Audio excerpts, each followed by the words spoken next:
industriel, mais aussi développement à travers développement humain et à travers un certain nombre d'initiatives qui sont prises dans la région et à travers le rayonnement de cette région. Et enfin, parce que c'est aussi le Conseil économique et social, qui est encore très jeune, puisqu'il a moins de 2 ans d'existence, n'a pas souvent l'occasion d'être en province. Et c'est une occasion d'en parler, de présenter aussi ce qu'il fait et d'écouter des commentaires ou des avis qui peuvent permettre de mieux orienter son action. Je voulais, compte tenu du sujet que l'on a défini avec les organisateurs, je voulais prendre quelques temps pour parler de manière plus générale des grandes transformations que connaît la société marocaine, des grands changements qui sont en cours, des réformes qui sont initiées, mais surtout pour permettre, cette introduction de m'en permettre de mieux situer la place que peut avoir la société civile dans ces changements, dans la réalisation de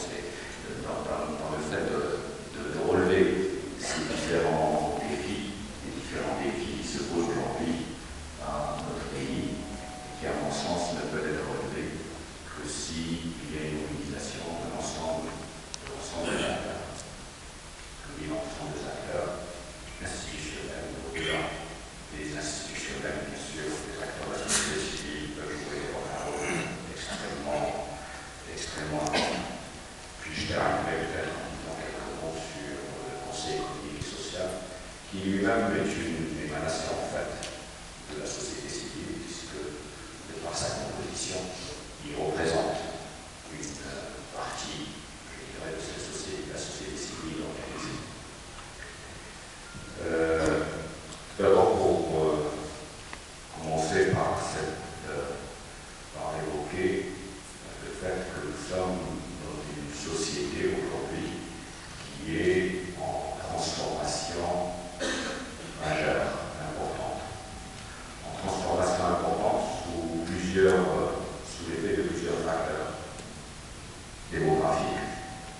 Le Maroc connaît une urbanisation extrêmement rapide, connaît des transformations sociales extrêmement rapides. Quand on regarde les évolutions de natalité, comment l'âge du mariage, par exemple, qui aujourd'hui, en moyenne, de l'ordre de 28-29 ans, les évolutions de l'urbanisation, les évolutions de l'espérance de vie, tout ça a une très forte influence, bien sûr, sur la structure démographique, sur les arrivées sur le marché de l'emploi, et influence, bien sûr, les politiques, la réalité du terrain, et influence des politiques qui peuvent être menées dans notre pays. Des transformations majeures aussi sous l'effet d'une mondialisation que le Maroc a choisie et qui s'impose aussi au Maroc. Mondialisation sur le plan économique, vous le savez, aujourd'hui à travers l'ouverture des marchés,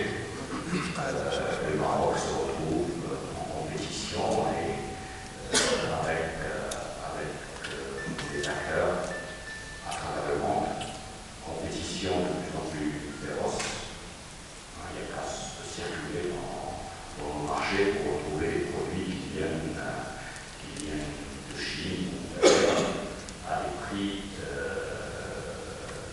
parfois largement moins chers que ceux qui peuvent être produits ici. Et qui posent de véritables problèmes dans notre société, parce que cette mondialisation permet aux consommateurs d'accéder à des produits pas très chers, donc de répondre à une problématique de pouvoir d'achat, mais en même temps